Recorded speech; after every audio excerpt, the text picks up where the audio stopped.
তামোলপুৰবাসীক অভিনন্দন জনাইছোঁ। তেখেতসকলক শুভেচ্ছা দিছোঁ।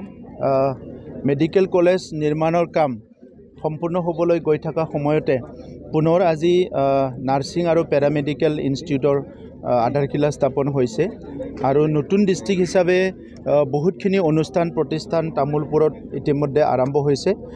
কাৰণটো হৈছে কি এই অঞ্চলবিলাক আগতে বহুত পিছ পৰি আছিলে আৰু সেইকাৰণে সকলো এটা দৃষ্টি ৰাখিছে যে এই অঞ্চলখিনি আগুৱাই নিব লাগে আৰু মুখ্যমন্ত্ৰী ডক্টৰ হিমন্ত বিশ্ব শৰ্মা ডাঙৰীয়া এই নতুন জিলাখনত হ'ব পাৰে কি অসমৰ বাকী জিলাতকৈ বহুত বেছি আঁচনি এতিয়া আমাক দিছে। ইতিমধ্যে ডিচি যিটো কনফাৰেন্স ডিচি যিটো আমাৰ বিল্ডিং ইয়াৰ নিৰ্মাণৰ কাম চলি আছে। এইফালে আমাৰ এছপিৰ বিল্ডিঙৰ নিৰ্মাণৰ কাম চলি আছে। মেডিকেল কলেজ সম্পূৰ্ণ হ'বলৈ গৈ আছে। আজি আমি নাৰ্ছিং পেৰামেডিকেলৰ আধাৰশিলা স্থাপন কৰিলোঁ। ইয়াৰ লগে লগে বিভিন্ন ষ্টেডিয়াম আৰু বিভিন্ন কাম কাজবিলাক আৰম্ভ হ'বলৈ গৈ আছে। তো সেইকাৰণে আজি অসমখনক ভাৰতৰ ভিতৰত এখন উন্নত ৰাজ্য হিচাপে গঢ় দিয়াৰ কাৰণে যিখিনি মিছন যিখিনি এটা দূৰদৰ্শিতা চিন্তা লৈ পেলাই মুখ্যমন্ত্ৰী ডাঙৰীয়াই কাম কৰি আছে, ইয়াৰ বেনিফিটটো প্ৰত্যেকটো জিলা আৰু সেই জিলাত বসবাস কৰা সকলো জাতি জনগোষ্ঠীৰ নাগৰিকসকলে আজি পাবলৈ সক্ষম হৈছে।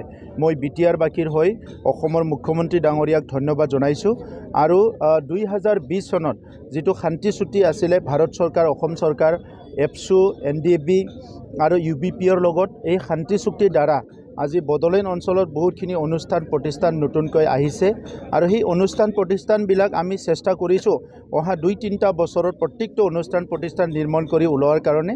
আৰু সেই অনুষ্ঠান প্ৰতিষ্ঠানবিলাক যদি নিৰ্মাণ হৈ যায়, বিটিআৰ অঞ্চলটো ভাৰতৰ বিভিন্ন উন্নত অঞ্চলৰ নিচিনা অসমৰ বিভিন্ন উন্নত ডিষ্ট্ৰিক্টৰ নিচিনাকৈ আমিও আগবাঢ়ি যাম।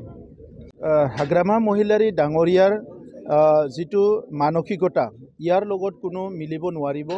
যোনে সমাজৰ ভাল চিন্তা কৰে, যোনে সমাজখনৰ কিবা এটা হোৱাটো বিচাৰে আৰু যিটো গণতান্ত্ৰিক যিটো বাতাবৰণ বা মূল্যবোধৰ ৰাজনীতি যিসকলে কৰিব বিচাৰে সেইসকলে BPFত থাকিব নোৱাৰিব। কাৰণ হাগ্ৰামা মহিলাৰী ডাঙৰীয়াই ওৱান মেন আৰ্মি তেখেতে নিজে কৈ লয়। গতিকে আজি BTC নিৰ্বাচন আহি আছে, বেলেগ দলবিলাকে ৰাইজৰ লগত আলোচনা বিলোচনা আৰম্ভ কৰিছে, কেনেকৈ ভোট ল'ম, কি কাম কৰিম, এই কথাবিলাক আলোচনা কৰিছে। হাগ্ৰামা মহিলাৰী ডাঙৰীয়াই ডাইৰেক্ট টেণ্ডাৰ দিছে, 2 লাখ দি পেলাই কেণ্ডিডেট নমিনেশ্যন ল'ব লাগে। চ' এই যে চিন্তা অকল টকা পইচা বা পাৱাৰৰ গেম আৰু 17টা বছৰ অনলি এণ্টাৰটেইনমেণ্ট কৰিয়ে পঠাই দিলে তেখেতে। ইয়াৰ কাৰণে আজি বিটিআৰ অঞ্চলৰ ৰাইজৰ বিভিন্ন কাম হোৱা নাছিলে। গতিকে আজি BPFত মইতো দেখিছোঁ যে নিৰ্বাচন অহালৈকে নমিনেশ্যন দিবলৈও মানুহ নাথাকিব, তেখেতে মানুহ মাতি আনি নমিনেশ্যন দিয়াব লাগিব। এই ক্ষেত্ৰত এতিয়ালৈকে আমাৰ কেন্দ্ৰীয়ত আমি NDA হিচাপে একেলগে আছোঁ, ৰাজ্যতো একেলগে NDA হিচাপে কাম কৰি আছোঁ আৰু কাউন্সিলত BJP UPPLৰ চৰকাৰ চলি আছে। গতিকে যিটো মিত্ৰতা বা এলায়েন্সৰ ক্ষেত্ৰত আমি পুনৰ বিবেচনা কৰিব লাগে বুলি ভাবা নাই। আমি একেলগে আগুৱাই যাম। নিৰ্বাচনী ৰণকৌশলৰ ওপৰত আলোচনা হ'ব, ইয়াৰ কাৰণে সময় আছে। কিন্তু আজি আমি UPPL BJP হিচাপে যিখিনি ৰাইজক লৈ কাম কৰিছে, বিটিআৰ অঞ্চলৰ 35 লাখ জনসাধাৰণৰ শান্তি সম্প্ৰীতি নিৰাপত্তা উন্নয়নক লৈ পেলাই ডেডিকেটেডলি যিখিনি কাম কৰিছে, এইটো আহি থকা সময়ৰ ইয়াৰ ধাৰাবাহিকতাটো ৰাখি যোৱাৰ কাৰণে আমি চিন্তা চৰ্চা কৰিছোঁ। চৰ্চা চলিছে BPF, আমি ৱেলকাম কৰিম যোনে যোনে আহে, কাৰণ বিটিআৰ অঞ্চলৰ ৰাইজৰে কাম কৰিব লাগিব।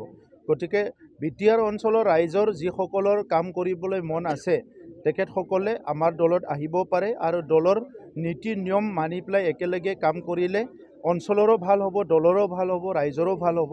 আৰু আমাৰ মিছন আছে, ইতিমধ্যে আমি 26টা জনগোষ্ঠীৰ ভিজন ডকুমেণ্ট আমি ইতিমধ্যে পাব্লিছ কৰিলোঁ। অহা মাৰ্চ মাহত আমাৰ চৰকাৰখনে আৰু অহা 25 বছৰত বিটিআৰ অঞ্চলৰ ৰাইজৰ কি কাম কৰিব লাগে ইয়াৰ কাৰণে আমি ভিজন ডকুমেণ্ট ৰিলিজ কৰিবলৈ গৈ আছোঁ। আজি শিশুৰ পৰা লৈ পেলাই বৃদ্ধলৈকে সকলো শ্ৰেণীৰ ৰাইজৰ কাৰণে আমি আঁচনি বনাইছোঁ, সকলো জাতি জনগোষ্ঠীৰ কাৰণে আঁচনি বনাইছোঁ আৰু সেই আঁচনিবিলাক আমি ৰূপায়ণ কৰিছোঁ। মাটি বাৰীৰ পৰা আদি কৰি স্বাধীনতাৰ এই 78 বছৰত পেণ্ডিং হৈ থকা ইছ্যুবিলাকো আমি সমাধান কৰিছোঁ। গতিকে আজিৰ তাৰিখত ৰাইজক কি লাগে? ভাল শাসন লাগে, ভাল পৰিৱেশ লাগে, নিৰাপত্তা আৰু শান্তি লাগে, উন্নয়ন লাগে আৰু সেইখিনিতো আমি কৰিবলৈ আগবাঢ়ি গৈ আছোঁ, অলৰেডি কৰিছোঁ। গতিকে এইখিনি সময়ত বিটিআৰ অঞ্চলৰ ৰাইজে আমাৰ লগত আছে আৰু আমাৰ লগত থাকিব, কাৰণ আমি ৰাইজক মৰম কৰোঁ আৰু ৰাইজেও আমাক মৰম দিছে। Thank U.